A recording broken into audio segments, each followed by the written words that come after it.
Every golfer loves that feeling. Smooth stroke back and through, the ball rolling end over end, straight up your target line and dropping into the hole. But most golfers don't know how to get that feeling. It's not your hands, it's not your arms, it's not even your putter, it's your shoulders. But it's not rocking your shoulders, it's actually locking your shoulders. And in this video, I'm going to show you how to set your shoulders so that you can roll it perfectly smooth and straight up your target line every single time. Rolling putts perfectly straight is really important because every putt is a straight putt. And to roll putts straight, you've got to keep the putter face square at impact, which means you can't manipulate the putter face with your hands or wrists. You can't manipulate the stroke with your arms. You've got to be consistent, and that involves your shoulders, and I'm going to show you that in a little bit. But first, a little bit of a refresher. So to help you with that, let's fix your wrists so that they won't overpower the stroke and cause your putter face to be off square. Here's what I want you to do. Extend your putter out in front of you, point the butt of your shaft at the rotation or axis point, which is the center of your sternum, and then don't have your wrist like this. A lot of people do this, but simply ulnar deviate your wrist a little bit like that so that the butt of the putter is pointed at your sternum. Reason is, if you have the putter here in your wrist, it's more in your fingers. And these two fingers are kind of the trigger finger. Having the putter holding them there is what causes the yips and all kinds of wrist rotation. If you ulnar deviate slightly, the putter slides up into the palm and the thumb pad, the heel of your hand, and it won't move as much. The other thing people ask me all the time, well, how much of that do I do? And I tell people, for most folks, it's just enough to shift where you feel the weight of the putter grip in your pinky finger. When you start to feel that, that's enough. Now, if you're a person who has Parkinson's or lots of tremors or that kind of thing, then ulnar deviate that as far as you can, because there's proven research from the Mayo Clinic that stops that wrist rotation, takes that movement out. So now you've got your wrists locked where they're not rotating the putter. Second thing I've told folks is to get their biceps connected to their pecs. And the way that we do that is you extend the putter out. I've got the butt of it pointed at my axis point. A little bit of ulnar deviation. Pull my arms in and then fold them so that my biceps are connected. You don't want to squeeze yourself, and ladies, you don't want to make yourself uncomfortable. Guys, you don't want to stick your elbows into your rib cage. Just some kind of a connection. The important thing is however you are at setup doesn't change during the stroke. In other words, you don't make a stroke where all of a sudden there's separation between this bicep and this pec. You don't make a stroke where there's separation between this bicep and pec. They're connected, and the stroke is powered from your shoulders. Key thing about that is, if you're moving here, then this putter face can go all over the place. If, on the other hand, you're set up with your wrist deviated a little bit like that, and then you're connected and you maintain that connection, there's much less range of motion for the putter, for the face to get off square. It stays where you have it pointed. Now that you've got your wrist in the right position to keep the putter face square, and you're making a connected stroke, which helps you keep the putter face square, let's talk about what to do with your shoulders. But first, a couple of questions that I get an awful lot. One of them is, John, if I ulnar deviate like that and I set my putter, then the heel is off the ground a little bit. And yes, you're right, it can be off the ground a little bit. Doesn't mean you need to go out and buy a new putter. You might get fitted properly next time you buy a new putter, but don't go out and change putters for that. Here's the thing. Now my putter is 0 loft, but assume with me for a minute that it's like most putters and 3 degrees of loft. So if I have a putter with 3 degrees of loft and I hit the ball like this, well then I'm 3 degrees open because this face is lofted. If I were to hit it like this, now I'm about 1.5 degrees open. So toe up. A lot of golfers hit the ball toe up. That's about 1.5 degrees open. But if you're simply ulnar deviated a little bit, the putter head is very slightly off the ground, and there's actually been research that measured this. It's 0.025 degrees open. It's not going to matter, especially when you're talking about making a stroke where the best players in the world struggle to keep the putter face within 1 degree open or closed. 0.025 is not going to matter to you. Now let's talk about how to use your shoulders to power the stroke and keep the putter face square.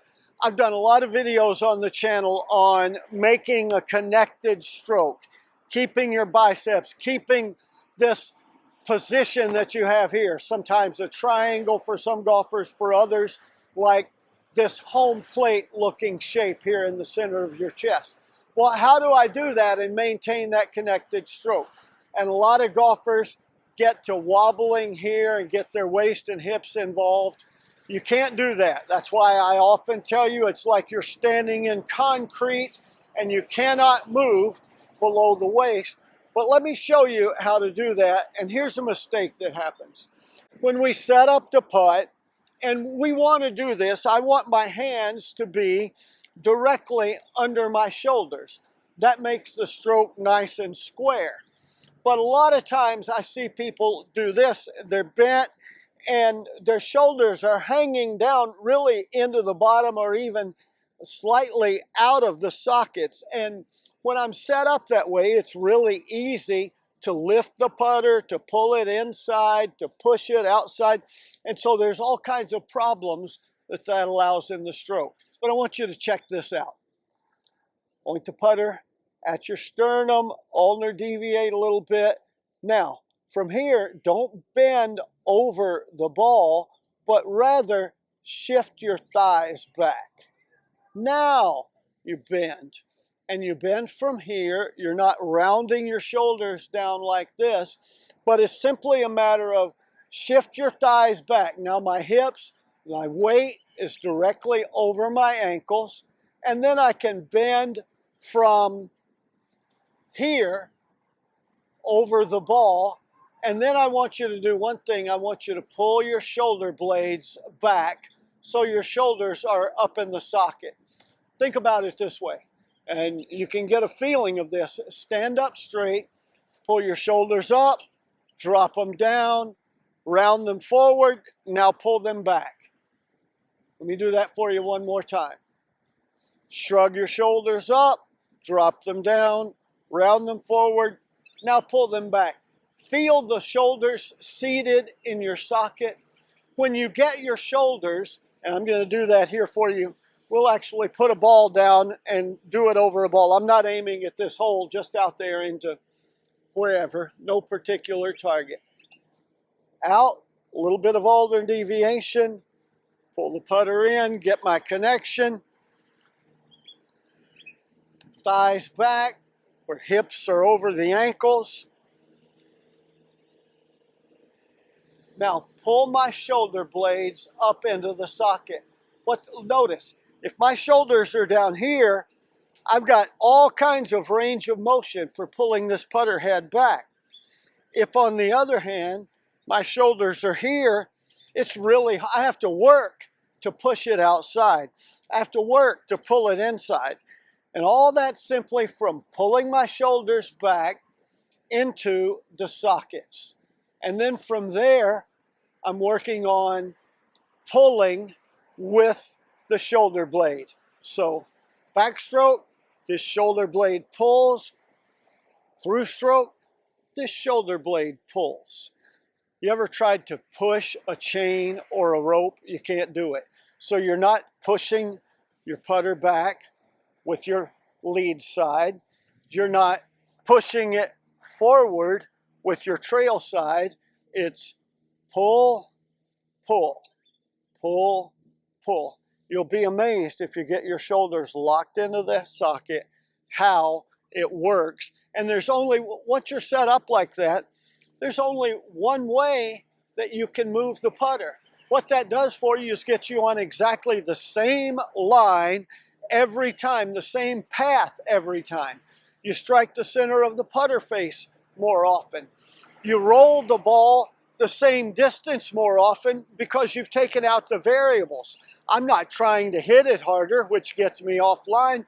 I'm hitting it the same stroke every time. It's just a bigger stroke for more distance and a smaller stroke for less distance. Steve Stricker on the PGA Tour was an amazingly good putter from inside of 8 feet, but he really struggled on longer putts. He started locking his shoulders into position like this, locking them into the sockets, and all of a sudden he became more consistent on everything because he wasn't trying to hit the longer putts. He was simply making a larger stroke. It makes that kind of a difference. Now, anytime I teach someone this method of locking their shoulders, they always say, oh, what about Jack Nicklaus? Jack putted really bent over like this. And my answer is, yes, he did. And he's Jack Nicklaus, and you're not. Jack played in a time where putters had more loft. For instance, in the days of Bobby Jones, putters were lofted 8.5 or 9 degrees. In Jack's day, they were 3.5 to 5 degrees, a lot more putter loft. The grass was different, greens were slower, and so you needed to make a lot more of a piston type stroke to power the ball to the hole. You don't need to do that today. Now, I know a lot of us, as we age, our shoulders kind of slump and round forward a little bit. We don't have good posture like we should, and I'm guilty of this. And so my shoulders round a little bit, which is why it's even more important for us to learn as we set up to move our thighs, to hinge our thighs backwards so our hips are over our ankles, bend from here, not from up here. And then once we're set up over the ball, to hinge our shoulders back into the sockets. If you learn to do that, so not rounded like this, but pull your shoulders back into your sockets here. You learn to do that and it gets really easy to roll the ball right up the same target line every single time. This is 40 feet I'm working on here. And notice from this distance how every one of those balls is showing up in a very tight window close to each other.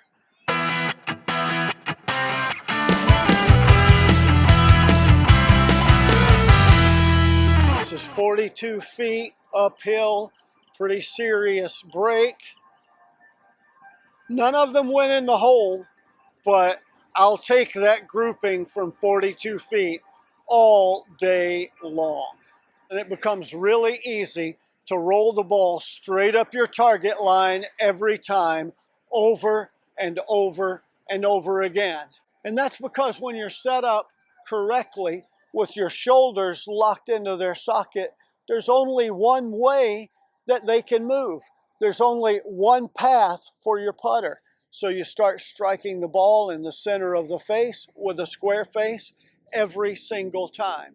And because you've took your wrist and your hands and your arms out of it, and your shoulders can only go on one path, it becomes automatic. All you got to do now is control speed and distance and read greens to get the right start line. If you want help with that kind of thing, then give this channel a subscribe, give this video a thumbs up, share it with a friend who needs the help. Check out this video on the screen now. And until next time, here's to you rolling them straight and holing more putts.